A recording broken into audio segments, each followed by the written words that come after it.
Больше всего вот я вижу, что в Алмате вы особенно неравнодушны, и Алмата вас, в общем-то, достаточно хорошо помнит. И я помню хорошо 98-й год, 97-98 год, когда город остался без электричества, без газа, естественно, не было денег. И тем не менее, как-то вот проблемы все удалось, ну не все, конечно, но самое главное удалось решить. Тогда бюджет города был в районе 150 миллионов долларов. Сейчас это в десятки раз больше. А, Все силы бросили на новую столицу. Но Алматы по-прежнему не сырьевой, единственный не сырьевой бюджетный донор. Как вы думаете, перенос столицы это было правильным решением? Объективными были какие-то объективные предпосылки, как тогда говорили, что нужно было вот от юга там перенести в центр страны, развивать новые регионы, дать импульс развитию других регионов. Или все-таки просто Назарбаев не любил этот город, и это была его месть? Да, хороший вопрос. Спасибо, Карлагаш. Город Алмата, конечно, это город, который заслуживает пристального внимания к себе. И вы правильно подметили, когда из Министерства энергетики и природных ресурсов Нурсултан Назарбаев назначил меня акимом города Алма-Аты, через 2,5 года, когда я пришел в город, многое я в этом городе не узнал. Но первое бросилось в глаза, было приватизировано практически все, что можно было приватизировать. Даже жилищно-коммунальный сектор был приватизирован, и все эти домоуправы стали такими великими людьми, которые собирали квартирную плату, складывали свои сейфы, не перечисляли деньги ни за электроэнергию, ни за тепло, ни за воду, ни за что. А потом многие просто убегали с этими деньгами, и нам приходилось расхлебывать все эти вопросы. Бюджет города действительно был. Шалбай Кулмаханович, когда работал последний год в городе, у него был бюджет 160 миллионов долларов.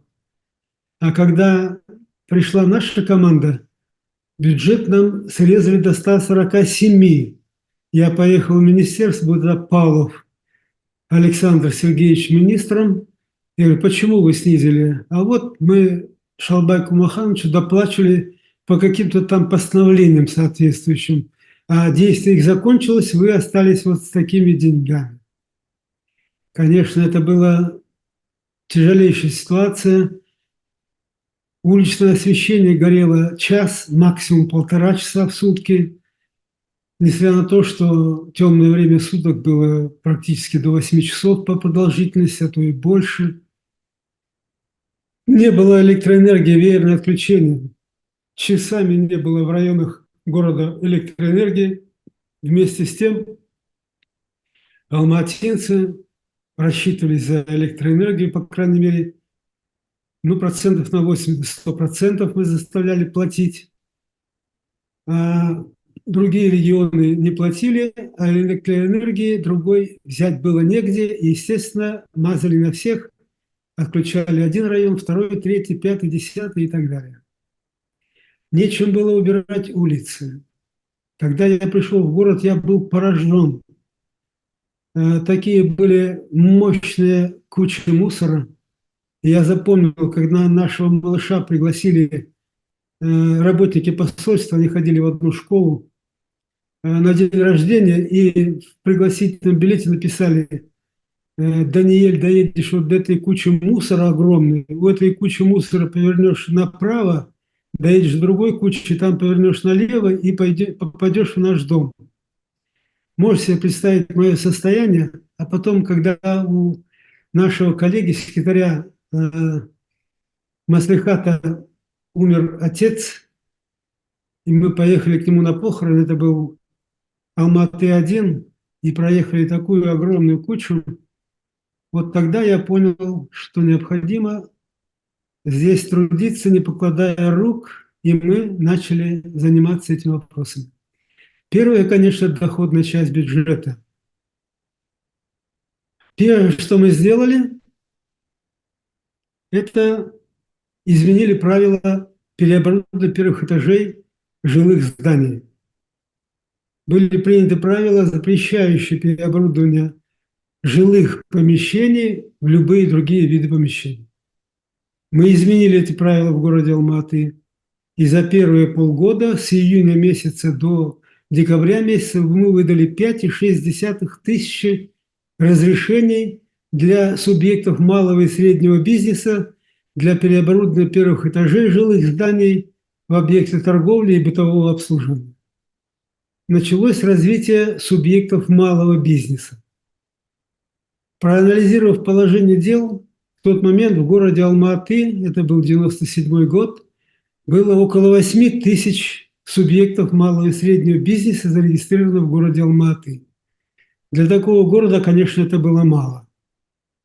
Но все упиралось в помещение, негде было развивать эти объекты. И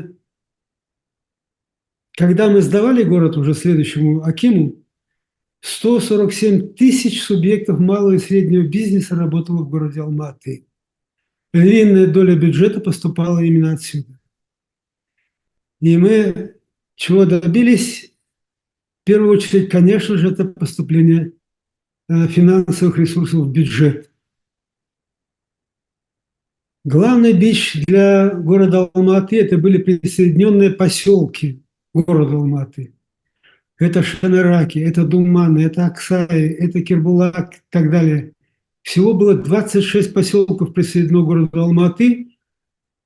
И вот там развернулась, конечно, наша совершенно другая работа. Начали строить дороги, линии электросвещения, водопроводы, значит, школы строить. 2 школы построили в Шанараке, одну в Думане, в Карасу. 2 школы построили в Алмагуле, в микрорайонах Алмагуль. Одну школу построили в Кербулаке, это недалеко от Алгабаса, тоже передали городу Алма-Аты, пока мы не были в городе. То есть развернулась мощная работа, мы построили ни много ни мало 12 школ. За этот промежуток времени построили школу для детей с нарушением опорно-двигательной системы. Мы открыли первый хоспис в Республике Казахстан, это было в городе Алма-Аты. И люди, которые безнадежные, особенно раковые больные, они получили какую-то отдушину, и родственники, которые ухаживали за ними, получили, конечно же, большой плюс для этого.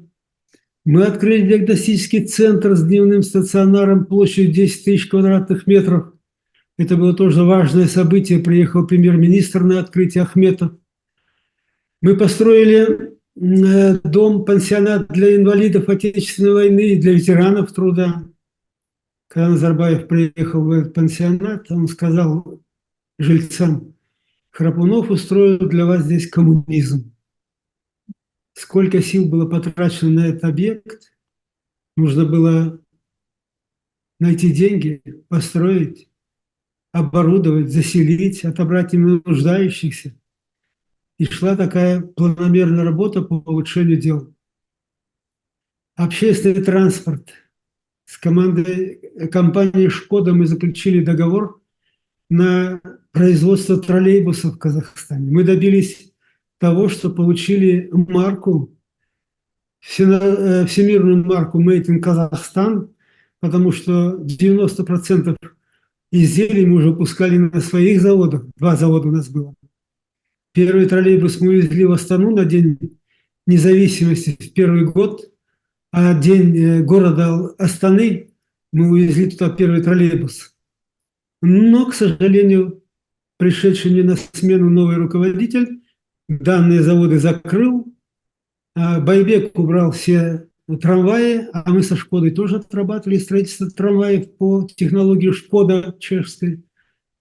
То есть шел курс на развитие электрифицированного транспорта, поскольку 80, практически 2% вредных выбросов в окружающую среду города Алма-Аты давал нам автомобильный транспорт. Это был автомобильный смог. И мы взяли курс на развитие электрифицированного транспорта. Метро, Бог, как вспомню, что Назарбаев сказал, запретил, может, повторюсь, запретил строительство метро за счет бюджета республики и заставляли меня закрыть это строительство. Мы в местном бюджете нашли минимум денег для поддержания этого метро. С Депфобанк британским заключили соглашение, подписали договор на окончание строительства метро в объеме 600 миллионов долларов. Банк выделял кредитных ресурсов, но не городу Алматы, а их управляющая компания приходила на управление этим метрополитеном, и возврат этих денег они должны были осуществлять за счет окупаемости этого метро. Была придумана очень хорошая схема, но, к сожалению, тоже пришедшими на смену Аким переподписал документ, а потом отказался от этого. Но, видимо, его уговорили, что деньги будут из другой позиции взяты. Но сам факт, что метро сохранилось в Алма-Аты, это заслуга была моей команды, которую я подобрал.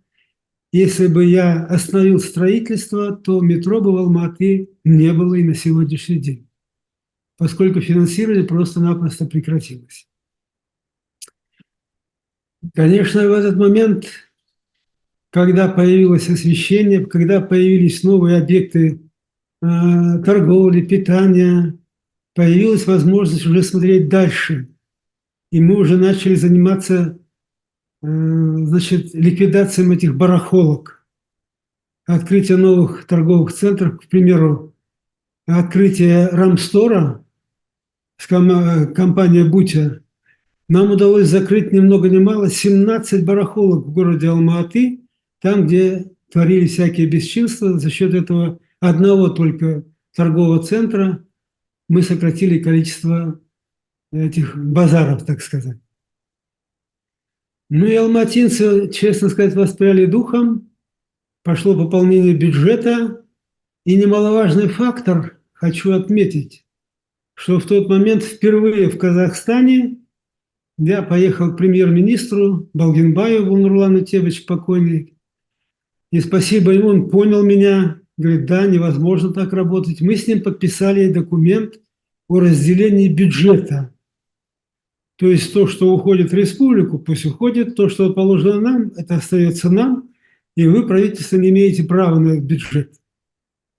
И мы впервые подписали этот документ и начали работать, появился интерес и у наших служб собирать доходную часть бюджета, потому что это уже можно было применить на благоустройство города Алма-Аты.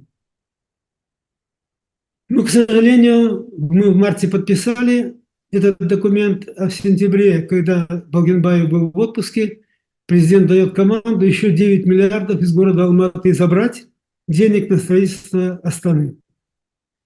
Я приехал к первому заму, мы с ним очень круто поговорили, но деньги ушли. И все премьер-министры, откровенно говоря, замахивались на бюджет города Алма-Аты. Последний, кто внес свою лепту, был Имангалит Асмагамбетов, когда он был премьер-министром. Для меня неожиданно 5 миллиардов тенге отбирает у города Алма-Аты. Я пошел к президенту и сказал, что невозможно так работать. Президент дал поручение рассмотреть. Я понял, что это просто была постановка обыкновенная.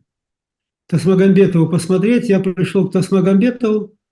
2 миллиарда вернули, а 3 миллиарда оставили для себя, для Астаны.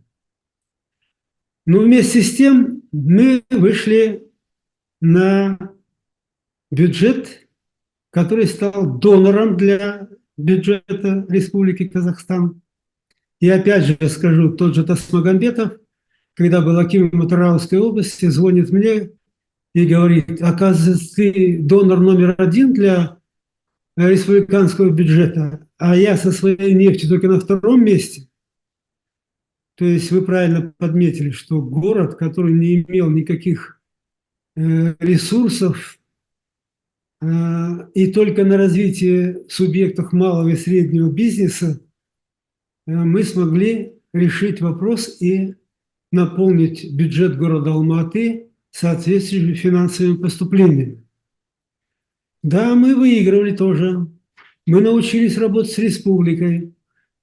Мы стали отдельные проекты пропускать через бюджетную статью в счет будущих доходов. Мы понимали, что мы перевыполним бюджет, но республика нам не давала эти деньги использовать, а мы провели через Маслихат соответствующее решение, и в счет будущих доходов мы начали использовать эти деньги, и они уже дальше не попадали в республиканский бюджет. То есть город начал развиваться. Если помните, мы с банком БТА Банк купили ресайклинг и начали утюжить наши улицы по европейским стандартам. Появился первый асфальт европейского качества. Это был проспект Аблайхана. Когда Назарбаев сам поехал в свою, так сказать, резиденцию Нур-Отан, как мне охрана сказала, трижды остановился и смотрел на эту улицу, потому что она действительно была полностью европейского стандарта. И вот на этом гребне я был несколько удивлен, откровенно говоря. Но Султан Назарбаев мне сказал: молодец, все нормально у тебя идет, выборы президента проведешь.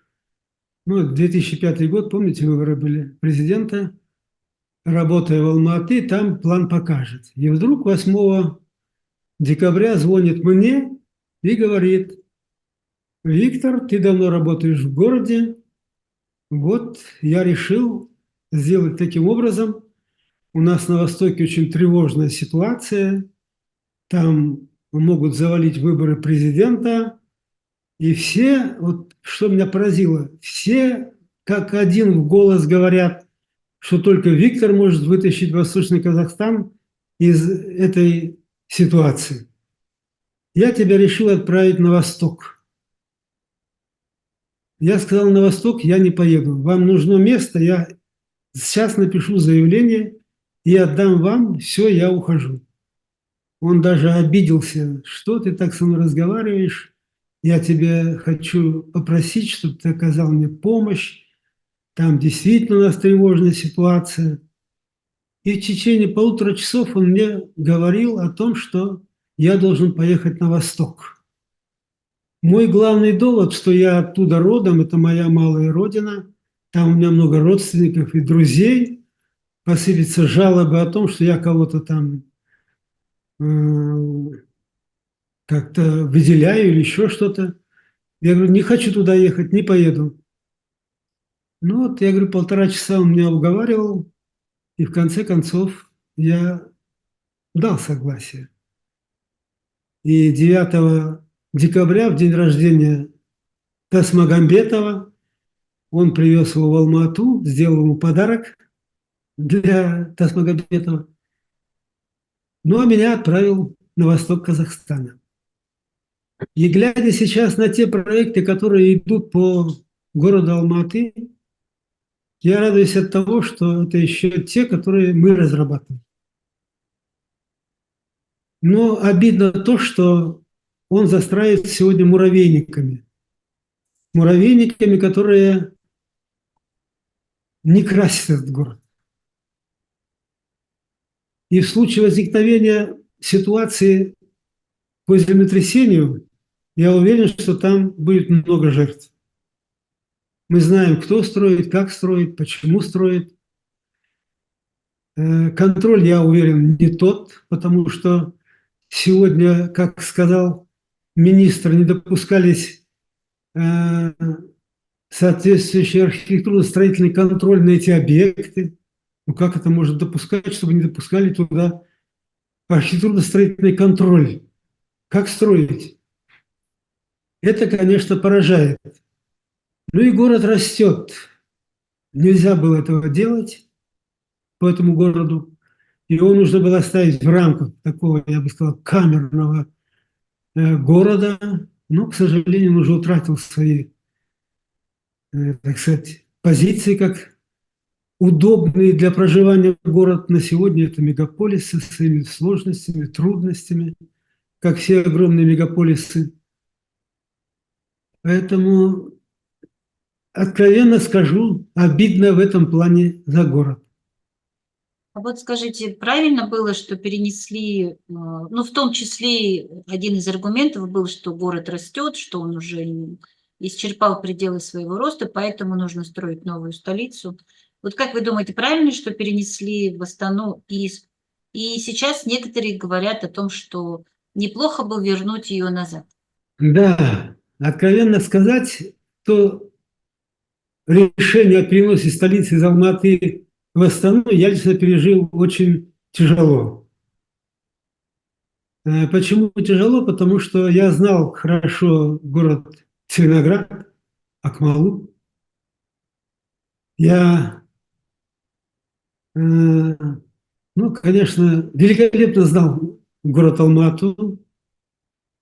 И если бы Нурсултан Назарбаев не принял решение и оставил столицу Алматы, то можно было бы сохранить этот город в определенных границах, как сегодня город Париж сохранили. Вы знаете же, да, как город Париж сохранили? В тех границах, которые есть. Там вот есть 14 этих районов города Парижа, он уже больше не растет. Они взяли кольцевую дорогу, по кольцевой дороге провели границу, до кольцевой дороги это Париж, за кольцевой дороги это пригород, все уже. И город Париж дальше не растет.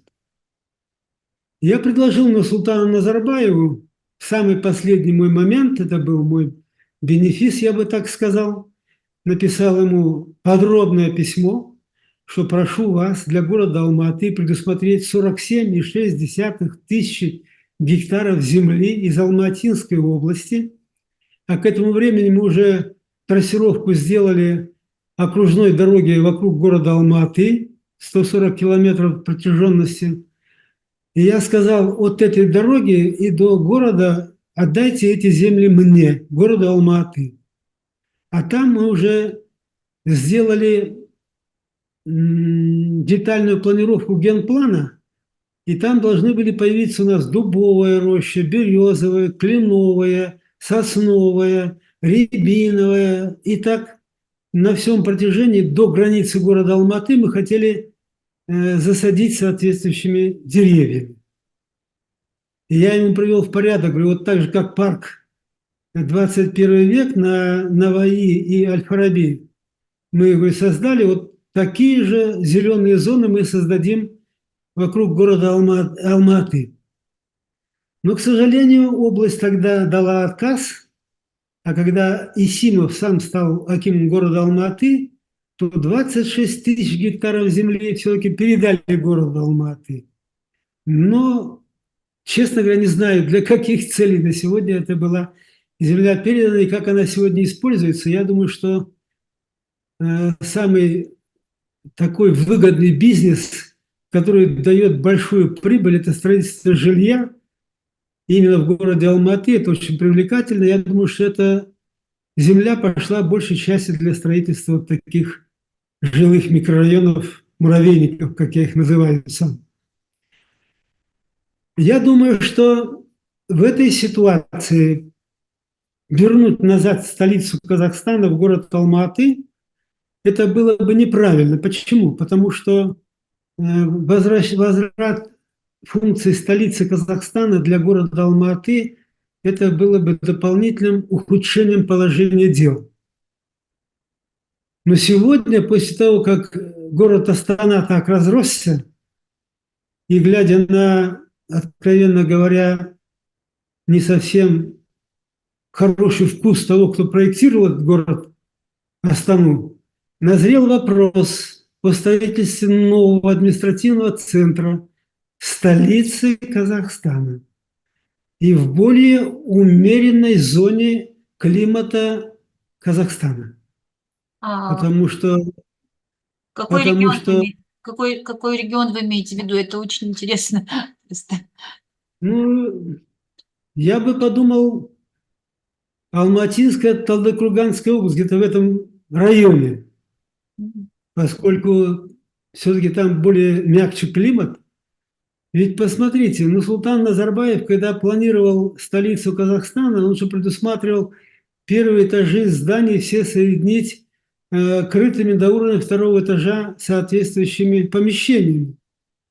Но когда посчитали, сколько это будет стоить, по-моему, отказались от этой идеи, что народ находится в теплых помещениях, на улице выходит постольку-поскольку, то есть он как бы для астанчан сглаживал те неудобства с суровым климатом столицы Казахстана.